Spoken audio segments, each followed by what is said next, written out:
नमस्कार दोस्तों, स्वागत है आप सभी का हमारे YouTube चैनल पे।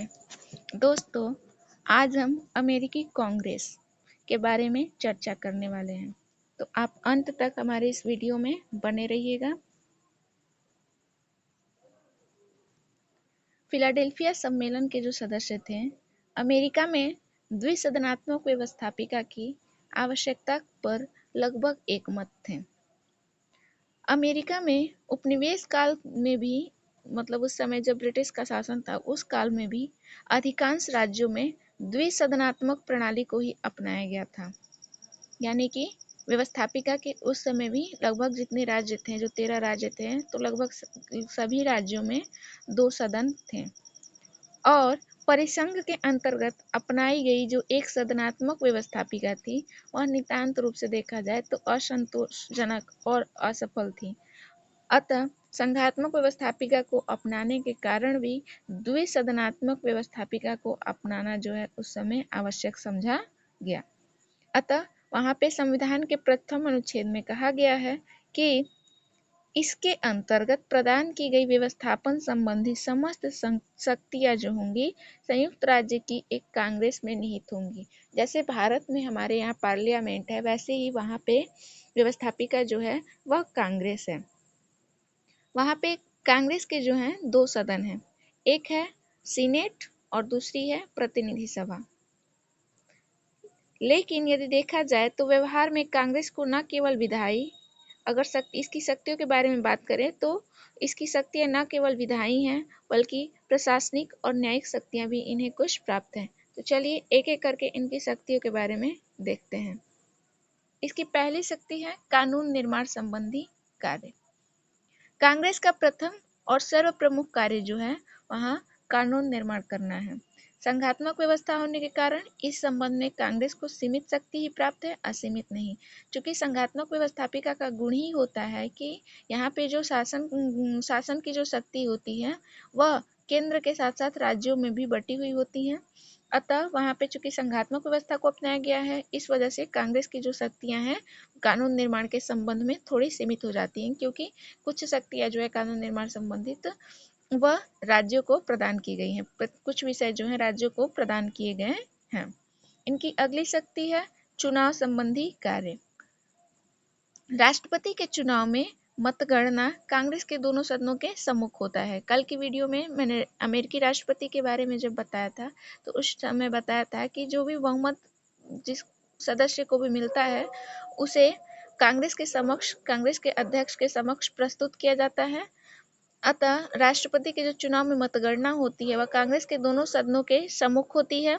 यदि राष्ट्रपति पद के चुनाव में किसी भी उम्मीदवार को निर्वाचक मंडल में निरपेक्ष बहुमत प्राप्त नहीं हो तो प्रतिनिधि सभा जो होती है वह क्या कहती हैं कि पहले जो 3 उम्मीदवार होते हैं उनमें से राष्ट्रपति चुनने के लिए मतदान करती हैं। ठीक इसी प्रकार यदि उपराष्ट्रपति पद के लिए भी टाई की स्थिति पड़ जाती है तो सीनेट जो है प्रथम 2 उम्मीदवारों में से उपराष्ट्रपति चुनती है। प्रतिनिधि सभा के द्वारा अपने अध्यक्ष और उपाध्यक्ष तथा सीनेट के द्वारा अपने सभापति और उपसभापति का चुनाव किया जाता है।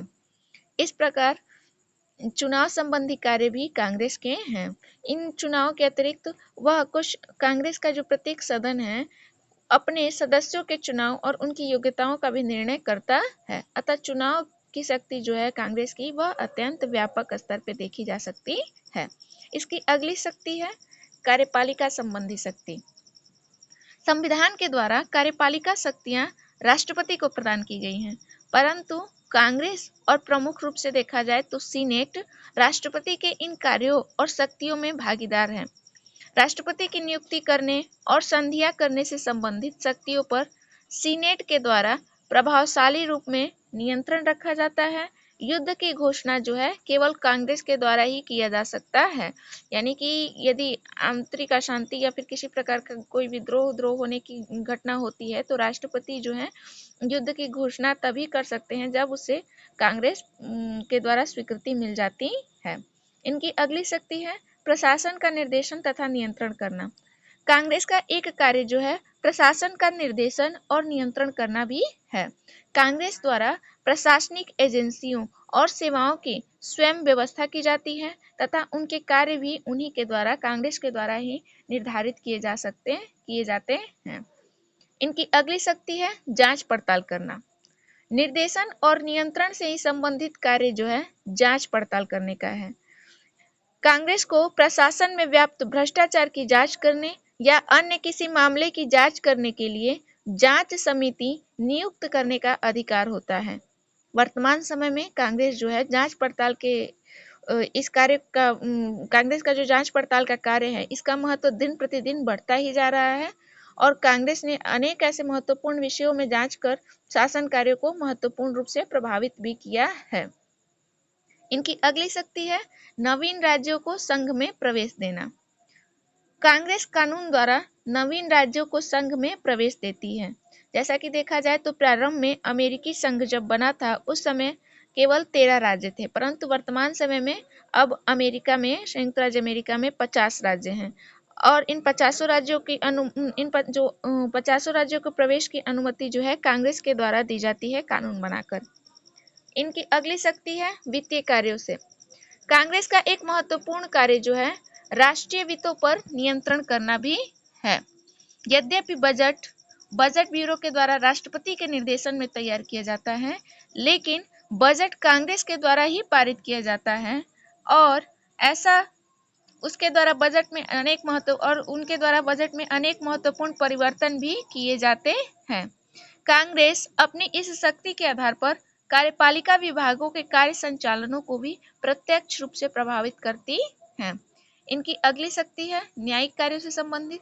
संविधान में कांग्रेस को यह भी अधिकार दिया गया है कि देशद्रोह, भ्रष्टाचार या अन्य घोर अपराधों पर वह राष्ट्रपति या किसी भी उच्च पदाधिकारी को महाभियोग के द्वारा पदच्युत कर सकती है।